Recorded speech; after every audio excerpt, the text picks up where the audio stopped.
জুলাই সনদ নিয়ে রাজনৈতিক দলগুলোর সাথে সন্ধ্যায় জরুরি বৈঠকে বসছে ঐকমত্য কমিশন। যোগ দিচ্ছেন প্রতি দলের 2 প্রতিনিধি।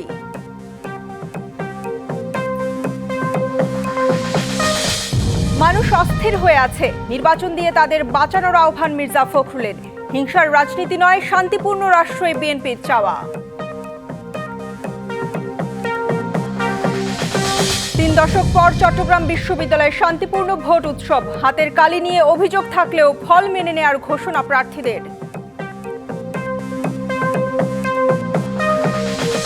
শাহবাগে অবস্থানের পর কেন্দ্রীয় শহীদ মিনারে ফিরে যাচ্ছেন এমপি ও শিক্ষকরা। দাবি আদায়ে কাল মার্চ ফর যমুনা কর্মসূচির ঘোষণা। বিষাক্ত রাসায়নিকের কারণে মিরপুরের আগুন নেভাতে সময় লাগছে। স্বজনদের খোঁজে এখনো ভিড়। ডিএনএ টেস্টের পর মরদেহ হস্তান্তর। এবং চীনে আকর্ষণীয় বেতনের কথা বলে নারী পাচার, আন্তর্জাতিক চক্রের হোতা সহ 4 সদস্য গ্রেপ্তার। বেরিয়ে আসছে চাঞ্চল্যকর তথ্য। রাজনৈতিক দল ও জোটগুলোর সঙ্গে জরুরি বৈঠকে বসতে যাচ্ছে জাতীয় ঐকমত্য কমিশন।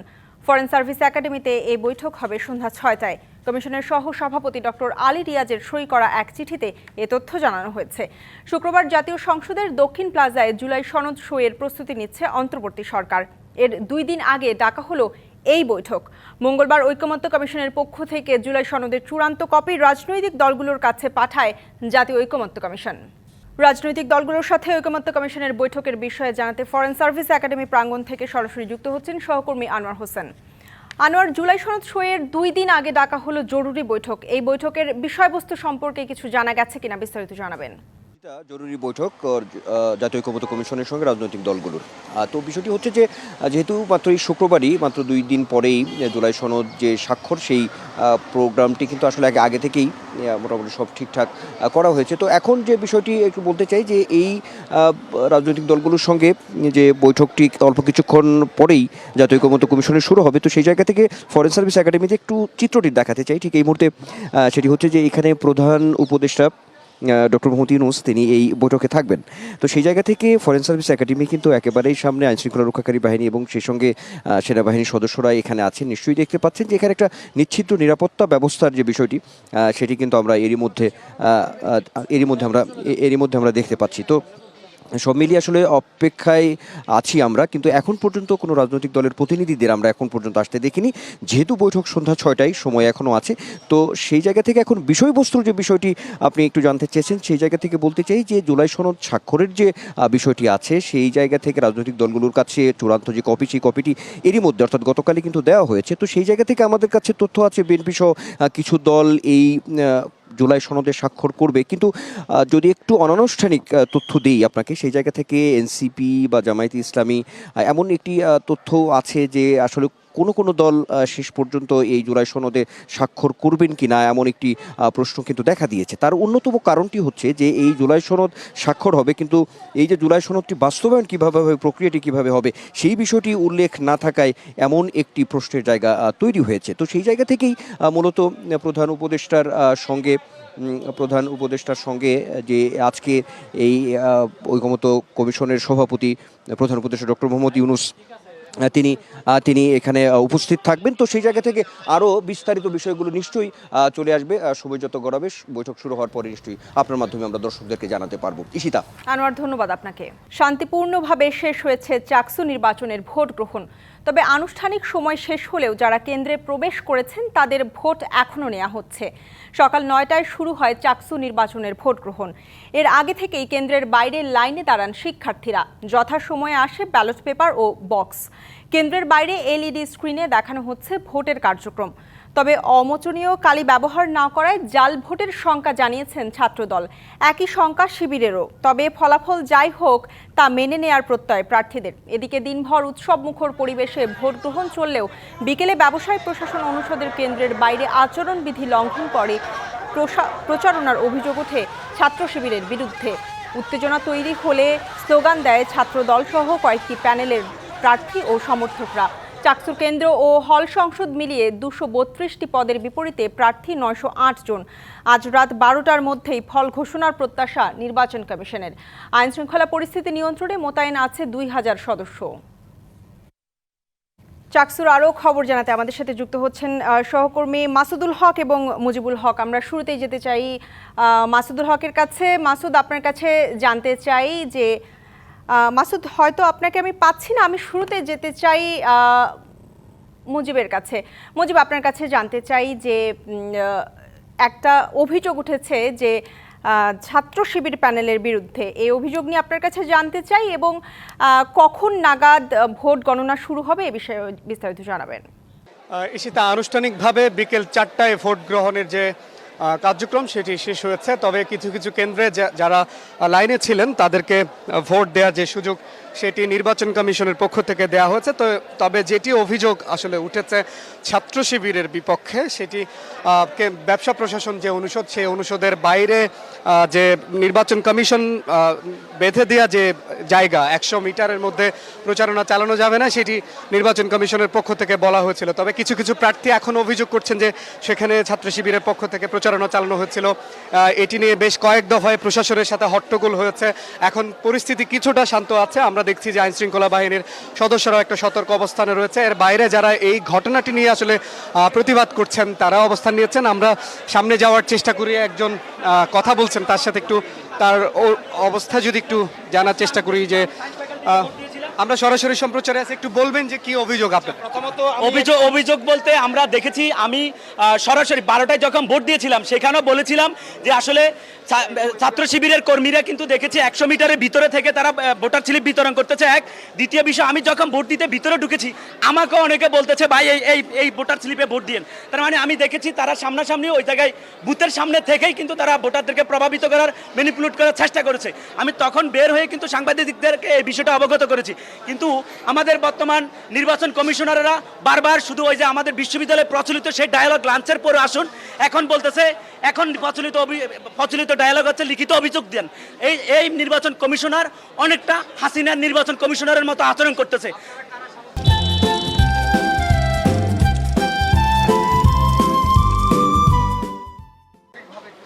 আমি বাংলাদেশ ছাত্র অধিকার পরিষদের চট্টগ্রাম বিশ্ববিদ্যালয় আহ্বায়ক এবং ছাত্র অধিকার পরিষদ ও ছাত্র মজলিস সমর্থিত প্যানেল থেকে বিপি প্রার্থী।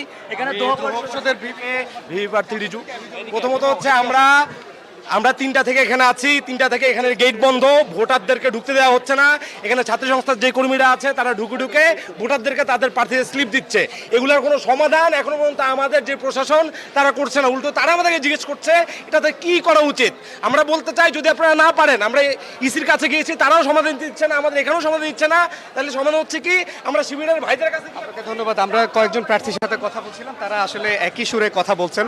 সবাই মোটামুটি যে আচরণবিধি লঙ্ঘনের যে ঘটনা, সেই ঘটনায় প্রশাসনের কাছে তারা অভিযোগ দেওয়ার কথা বলছেন। তবে প্রশাসন এখানে একটা নীরব ভূমিকা পালন করছে, সেই অভিযোগও তারা করছেন। তো সব মিলিয়ে ভোট গ্রহণ শেষ হয়েছে আনুষ্ঠানিকভাবে। অল্প কিছুক্ষণের মধ্যে হয়তো ভোট গণনা শুরু হবে। পরবর্তীতে সেই খবর নিশ্চয়ই আপনার মাধ্যমে আমরা আরো দর্শকদের জানাতে পারবো। মুজিব, আপনাকে ধন্যবাদ। এদিকে আমাদের সাথে যুক্ত আছেন সহকর্মী মাসুদুল হক। মাসুদ, আপনি শুনছিলেন যে আমাদের সহকর্মী জানাচ্ছিলেন ছাত্র অধিকার পরিষদের ভিপি প্রার্থী তিনি অভিযোগ করেছেন এবং তার সাথে আরো বেশ কয়েকজন প্রার্থী অভিযোগ করেছেন আচরণবিধি লঙ্ঘনের। আপনার কাছে জানতে চাই এই মুহূর্তে আপনার কাছে কি খবর আছে? এই মুহূর্তে রয়েছে আমি চট্টগ্রাম বিশ্ববিদ্যালয়ের শহীদ মিনার চত্বরে, যেখানে হাজারো শিক্ষার্থী এই মুহূর্তে সেখানে জড়ো হচ্ছেন। যারা সারাদিন ভোট প্রয়োগ করেছেন তাদের পছন্দের প্রার্থীকে তারা ফলাফল জানার জন্য এখানে জড়ো হচ্ছেন। অর্থাৎ একটু পরেই ফলাফল গণনা শুরু হবে, যেহেতু ভোট গ্রহণ প্রক্রিয়া সম্পূর্ণ হয়েছে। একটু পরে ফলাফল গণনা ভোট গণনা আরম্ভ হবে। এরপর হয়তো এখান থেকে বিবিএ যে আপনার বিভাগটি রয়েছে সেখান থেকে ফলাফল জানানো হবে। তাই এই জায়গাটিতে আপনারা দেখছেন অসংখ্য শিক্ষার্থী আসলে যতই সময় গড়াচ্ছে যারা এখানে হলে থাকেন তারা সেখানে জড়ো হচ্ছেন, তারা ফলাফল জানার জন্য অধীর আগ্রহে এখানে অপেক্ষা করছেন। আমরা সকাল থেকে যেটি দেখেছি চট্টগ্রাম বিশ্ববিদ্যালয়ে উৎসবমুখর পরিবেশের মধ্য দিয়ে প্রায় 35 বছর 8 মাস পর এই চাকরি নির্বাচন অনুষ্ঠিত হয়েছে। এই নির্বাচনে ছিল একটি উৎসবের আমেজ, যেটি গত কয়েক সপ্তাহ ধরে আমরা দেখেছি। আজকে সেটি বাস্তবায়ন হয়েছে। এখানে আমরা দেখেছি নারী ভোটারের সঙ্গে সবচেয়ে বেশি ছিল। তারা কিন্তু শহরের থেকে যারা অনেক নারী ভোটার তারা এখানে তাদের পছন্দের প্রার্থীকে তারা ভোট দিয়েছেন এবং এই ভোট প্রয়োগের মধ্য দিয়ে তারা চাকসু নির্বাচনকে যে উৎসবমুখর পরিবেশ বলেছেন। আরেকটি বিষয় জানতে চাই, এই নির্বাচন যাতে সুষ্ঠুভাবে সম্পন্ন হয় সেজন্য আইনশৃঙ্খলা বাহিনীর পক্ষ থেকে নেওয়া ছিল বিশেষ নিরাপত্তা ব্যবস্থা, ফলে কোনো ধরনের অনাকাঙ্ক্ষিত কোনো ঘটনা ঘটেনি। এছাড়া চট্টগ্রাম বিশ্ববিদ্যালয় কর্তৃপক্ষ তারাও কিন্তু নানা ব্যবস্থা নিয়েছেন। নানা ব্যবস্থা নিয়েছেন এবং এই মুহূর্তে যেহেতু ভোট গ্রহণ সম্পন্ন হয়েছে, একটু পরে শুরু হবে গণনা, সেই গণনার পর হয়তো আমরা আপনাদেরকে আরও আপডেট খবর জানাতে পারবো। এই ছিল আমার কাছে চট্টগ্রাম থেকে খবর। মাসুদ, আপনাকে ধন্যবাদ। জনদুর্ভোগের কথা ভেবে শাহবাগের অবরোধ কর্মসূচি প্রত্যাহার করে কেন্দ্রীয় শহীদ মিনারে ফিরে যাচ্ছেন এমপিওভুক্ত শিক্ষকরা। কাল 12টার মধ্যে প্রজ্ঞাপন জারি করা না হলে মার্চ টু যমুনা কর্মসূচি পালন করবেন শিক্ষকরা। এদিকে বেসরকারি শিক্ষক কর্মচারীদের বাড়ি ভাড়া বাড়ানোর প্রস্তাব দিয়ে অর্থ মন্ত্রণালয়ে চিঠি পাঠিয়েছে শিক্ষা মন্ত্রণালয়। এর আগে দুপুরে 3 দফা দাবি আদায়ে শাহবাগ মোড় অবরোধ করেন এমপিওভুক্ত বেসরকারি প্রতিষ্ঠানের শিক্ষকরা। তাদের অবস্থান কর্মসূচির কারণে শাহবাগে যান চলাচল বন্ধ হয়ে যায়। দুপুর 1:30টার পর কেন্দ্রীয় শহীদ মিনার থেকে শাহবাগ অবরোধের উদ্দেশ্যে পদযাত্রা শুরু করেন শিক্ষকরা। মিছিল নিয়ে শাহবাগের কাছাকাছি এলে পুলিশ ব্যারিকেড দিয়ে তাদের আটকে দেয়। তবে পুলিশের ব্যারিকেড ঠেলে শিক্ষকরা শাহবাগ মোড়ে অবস্থান নেন।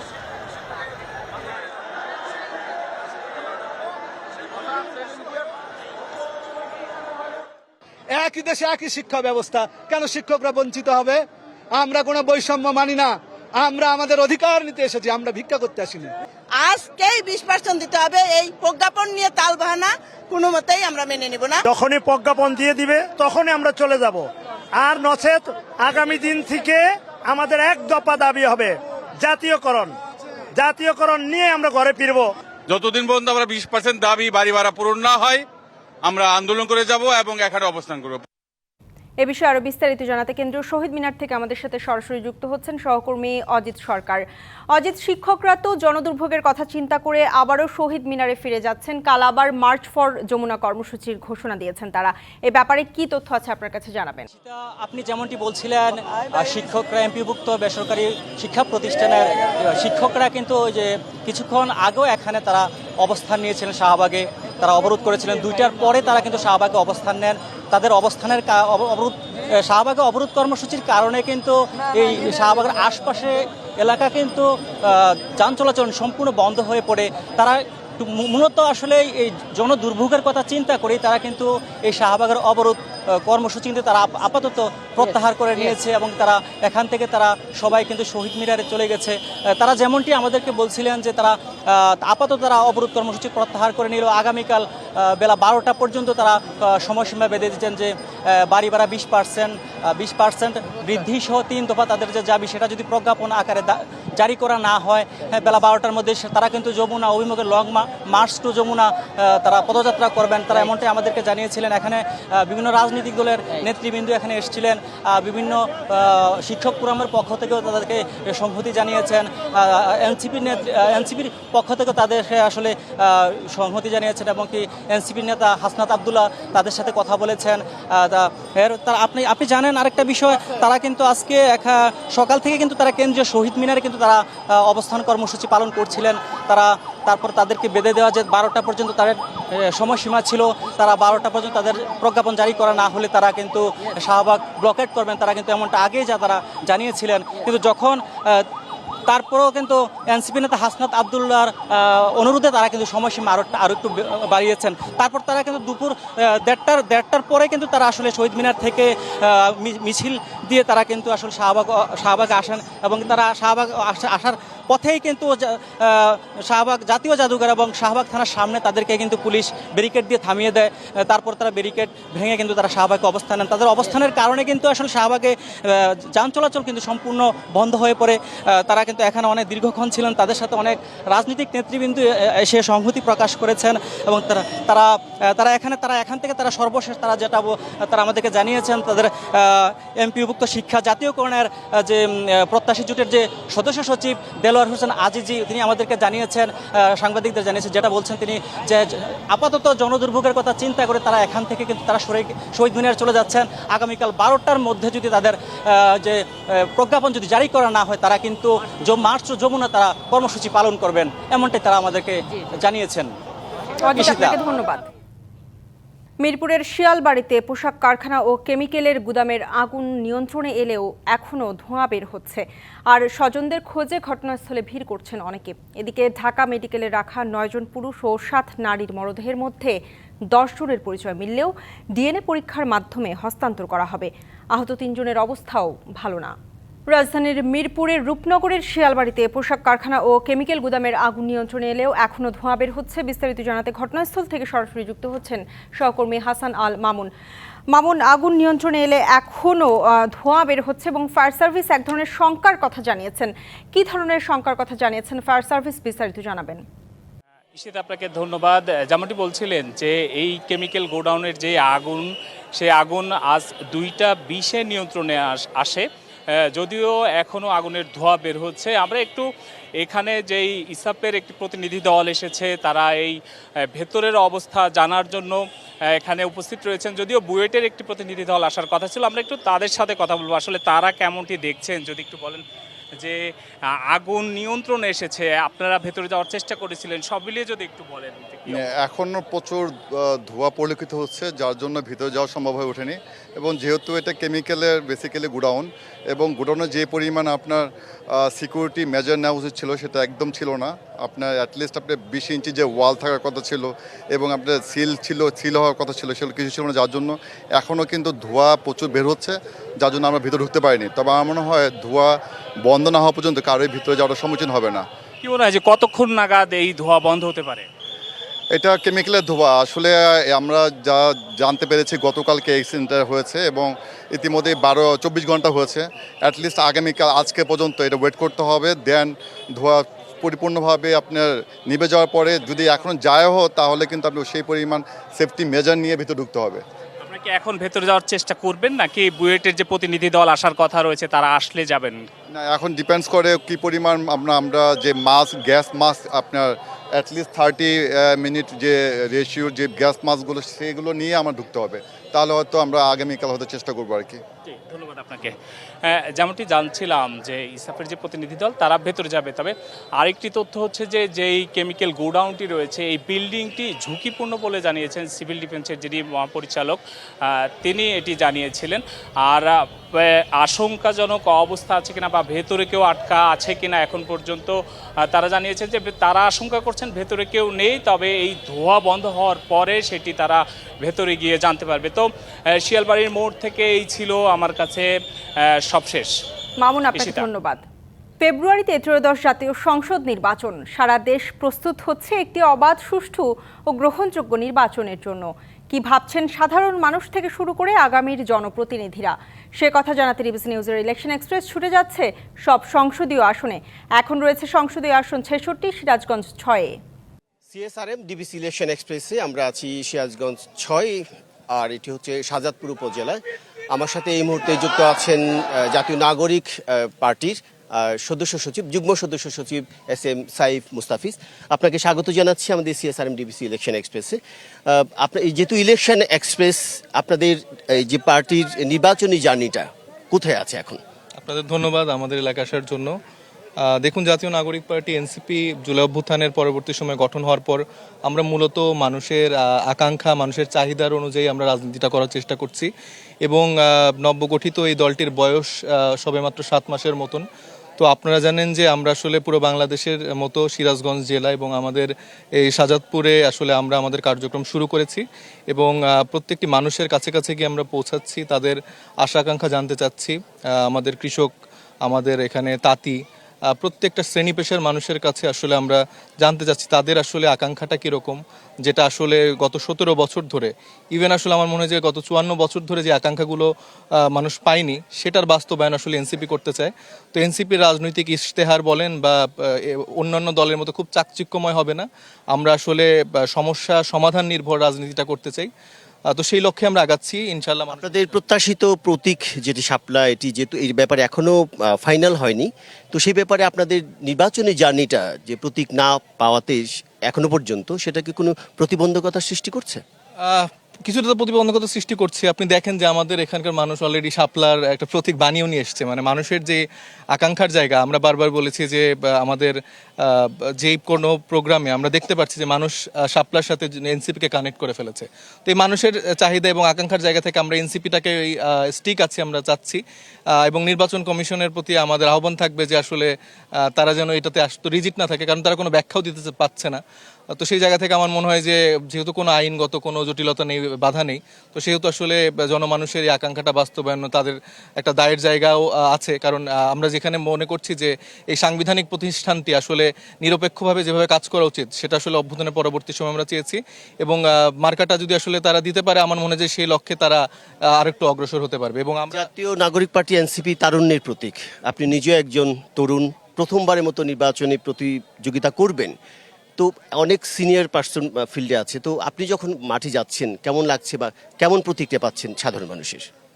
খুবই ভালো মানে ইয়া পাচ্ছে, রেসপন্স পাচ্ছে। আসলে আমার বয়োজ্যেষ্ঠ অনেকেই আছেন, আমার দাদা, আমার চাচা সম্পর্কের এরকম অনেক মানুষকে আছে যারা আসলে খুব আপন করে নিচ্ছেন। আমি বয়সে অনেক ছোট, তাদের নাতির বয়সী, সন্তানের বয়সী, কিন্তু তাদের আসলে জায়গা থেকে তারা আমাদেরকে যে ভালোবাসাটা দিচ্ছে, যেই ডিরেকশনগুলো দিচ্ছে, সেটা আমাদের জন্য অনেক অনুপ্রেরণার হবে। কারণ আমরা তরুণ, আমাদের মধ্যে একরকম স্পিরিট আছে, কিন্তু যারা আমাদের বয়োজ্যেষ্ঠ যারা আছেন তারা তো এত বছর ধরে বাংলাদেশের প্রেক্ষাপট, রাজনীতি সবকিছু দেখে এসছে। তো তাদের সাথে আমরা ডোর টু ডোর যাওয়ার চেষ্টা করছি, তাদের দোয়া, তাদের ডিরেকশন নিয়ে আমরা আসলে সামনের দিকটা কাজ করানোর চেষ্টা করছি। প্রথমবারের মতো রাজনীতিতে সম্পৃক্ত হয়েছেন, আপনি বললেন যে মাত্র 7 মাস বা তারও কাছাকাছি সময়। তো এখন আমাদের যে আগের রাজনীতির যে সংস্কৃতি, এখনকার রাজনীতি সংস্কৃতি, আপনাদের কাছ থেকে নতুন কিছু চাচ্ছে মানুষ, সেই পরিকল্পনাটা আপনার কেমন? দেখুন, আমাদের মোট 13টি হচ্ছে ইউনিয়ন, 9টি ওয়ার্ড, একটি পৌরসভা। তো আমরা মূলত শাহজাদপুর ফার্স্ট নামে একটি ক্যাম্পেইন লঞ্চ করেছি, এবং আমরা আসলে প্রত্যেকটা ইউনিয়ন ভিত্তিক আমরা একটা রোড ম্যাপ করছি। সেখানে মোটামুটি আমরা 24টা দফার একটা প্ল্যান আমরা সাজিয়েছি। সেখানে এখানকার রোড, তারপরে এখানকার উন্নয়নমূলক যেসব কর্মকাণ্ড এতদিন হয়নি সেগুলো বাস্তবায়নের লক্ষ্যে আমরা কাজ করছি। আমরা যেই জিনিসটা আসলে পরিকল্পনা করছি, কারণ আমরা তো মানে বস্তুগত যেই উন্নয়ন সেটা তো আমরা আসলে অনেক দেখেছি। আমরা আসলে মনস্তাত্ত্বিক জায়গা থেকে এখানকার যেই তরুণরা আছে তাদেরকে আমরা শিক্ষিত জনগোষ্ঠী হিসেবে রূপান্তর করতে চাই। এজন্য এখানে যেই রকম ফ্যাসিলিটি দরকার, ভালো স্কুল কলেজ, এখানে মেডিকেল কলেজ বা বিশ্ববিদ্যালয়, আপনি জানেন যে রবীন্দ্র বিশ্ববিদ্যালয় নিয়ে একটি জটিলতা তৈরি হচ্ছে। সেখান থেকে আমি আমার জায়গা থেকে আমার রাজনৈতিক দল এবং আমার এখানকার যারা প্রতিনিধিরা আছেন এবং এলাকাবাসী সবাই মিলে আমরা চেষ্টা করছি যে শাহজাদপুরের রবীন্দ্র বিশ্ববিদ্যালয়টা যিনি পার্মানেন্ট একটি ক্যাম্পাস পায়, এবং এখানকার ছেলেমেয়েরা যেন আসলে সেই সুবিধাগুলো পায়, একটা বিশ্ববিদ্যালয়ে পড়াশোনা করার সুবিধা, এবং এখানকার মাদ্রাসা, মসজিদ এগুলো উন্নয়নকরণ, এবং এছাড়া পারিপার্শ্বিক আরও কিছু কাজ আছে যেগুলো রোডম্যাপ আমরা খুব শীঘ্রই আসলে অ্যানাউন্স করব, যেটা জাতি খুব শীঘ্রই জানতে পারবে। আপনাকে অনেক ধন্যবাদ আপনাদের নাগরিক পার্টির জন্য, প্লাস আপনার জন্য শুভকামনা রইল। আপনারা শুনছিলেন সিএসআরএম ডিবিসি ইলেকশন এক্সপ্রেসে সিরাজগঞ্জ 6 আসনে। আমরা পরবর্তীতে সন্ধ্যা 7টায় অন্য কোনো প্রার্থীর কাছে যাব, ইসলামী আন্দোলন বাংলাদেশ, তার কাছে। ততক্ষণ সিএসআরএম ডিবিসি ইলেকশন এক্সপ্রেস আমাদের সাথেই থাকবে। আনিসুল হক, সালমান এফ রহমান সহ আওয়ামী লীগের শীর্ষ নেতাদের বিরুদ্ধে তদন্ত প্রায় শেষ পর্যায়ে। দ্রুত তাদের বিরুদ্ধে এসব প্রতিবেদন দাখিল করা হবে বলে জানিয়েছেন আন্তর্জাতিক অপরাধ ট্রাইব্যুনালের চিফ প্রসিকিউটর। এদিকে শেখ হাসিনা সহ 3 জনের বিরুদ্ধে মানবতাবিরোধী অপরাধ মামলার 4র্থ দিনের যুক্তিতর্ক হয়েছে। আসামিদের বিরুদ্ধে উপস্থাপন করা তথ্য প্রমাণ অপরাধ প্রমাণে যথেষ্ট বলে মন্তব্য করেন তাজুল ইসলাম। প্রায় 3 মাস পর একসঙ্গে আওয়ামী লীগের 10 মন্ত্রী, 2 উপদেষ্টা সহ মোট 45 জনকে হাজির করা হয় আন্তর্জাতিক অপরাধ ট্রাইব্যুনালে। সাবেক মন্ত্রীদের উপস্থিতিতে ট্রাইব্যুনালের হাজতখানা ভরভরন্ত হয়ে ওঠে। সকালে প্রিজন ভ্যান থেকে নামার সময় সালমান এফ রহমানকে কুঁজো হয়ে হাঁটতে দেখা গেলেও হাজতখানায় ছিলেন হাস্যোজ্জ্বল। আর দীপুমণিকে মনোবল শক্ত করার পরামর্শ দেন হাসানুল হক ইনু। মানবতাবিরোধী অপরাধের মামলায় সাবেক সব মন্ত্রী ও এমপি সহ আওয়ামী লীগের শীর্ষ নেতাদের বিরুদ্ধে শিগগিরই তদন্ত প্রতিবেদন জমা দেওয়া হবে বলে জানায় প্রসিকিউশন। অনেকের বিরুদ্ধে কিন্তু আলাদা আলাদাভাবে তদন্ত হয়ে তাদের বিরুদ্ধে চার্জশিট দাখিল হয়েছে, ফর্মাল চার্জও দাখিল হয়েছে। এরকম করে 2-3 জন করে গ্রুপ করে সবার বিরুদ্ধেই প্রায় তদন্ত রিপোর্ট সমাপ্তির দিকে আছে। খুব সহসাই এদের বিরুদ্ধে তদন্ত রিপোর্ট এবং ফর্মাল চার্জ দাখিল হবে, এদের বিরুদ্ধেও আনুষ্ঠানিক বিচার শুরু হয়ে যাবে। এদিকে চতুর্থ দিনে শেখ হাসিনা সহ ৩ জনের বিরুদ্ধে মানবতা বিরোধী অপরাধ মামলায় যুক্তিতর্কের উপস্থাপন করে চিফ প্রসিকিউটর বলেন, সুপ্রিম স্ট্যাটাস ব্যবহার করে আন্দোলনকারীদের হত্যার নির্দেশ দেন তৎকালীন প্রধানমন্ত্রী। তিনি যে নির্দেশ দিয়েছিলেন মারণাস্ত্র বা লিথাল ওয়েপন ব্যবহার করে, হেলিকপ্টার, ড্রোন ব্যবহার করে আন্দোলনকারীদেরকে হত্যা করতে, সেইটার উপরে আমাদের আর্গুমেন্ট আমরা বিশেষভাবে কনসেন্ট্রেটেড রেখেছি। এই কথোপকথনে তিনি নিশ্চিত করেছেন যে তিনি আইন শৃঙ্খলা রক্ষাকারী বাহিনীকে, পুলিশ, বিজিবি, র্যাব তাদেরকে এই নির্দেশ দিয়েছেন যে আন্দোলনকারীদেরকে লিথাল ওয়েপন ব্যবহার করে দেখামাত্রই, অর্থাৎ জমায়েত হওয়ার আগেই, শুরু থেকেই হত্যা করার নির্দেশ দিয়েছেন। বৃহস্পতিবার আবু সাইদ ও চাংখারপুলে 6 জনকে হত্যাসহ আশুলিয়ায় মরদেহ পোড়ানোর মামলায় যুক্তিতর্ক উপস্থাপন করবে prosecution. Afrin Anwar, DBC news, Dhaka. DBC সংবাদ এই ছিল এখনকার মতো। ডিবিসি নিউজের সংবাদগুলো পড়তে ভিজিট করুন dbcnews.tv আর ভিজিট করুন ডিবিসি নিউজের ফেসবুক পেজ এবং ইউটিউব চ্যানেল। ডিবিসির সঙ্গেই থাকুন।